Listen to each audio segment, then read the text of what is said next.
Rafah compte normalement 280 000 habitants, mais elle abrite 1 500 000 personnes aujourd'hui, dans des conditions de vie de plus en plus critiques.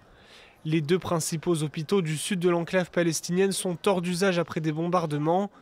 L'armée israélienne a arrêté plusieurs personnes dans l'hôpital Nasser. Elle affirme que ce sont des combattants du Hamas.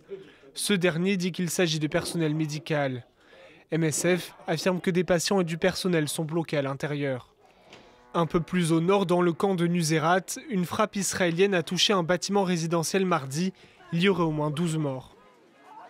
Tout à coup, on a senti un tremblement de terre. Des missiles ou des bombes sont tombés sur le bâtiment, sous les yeux du monde entier, qui s'en soucie peu.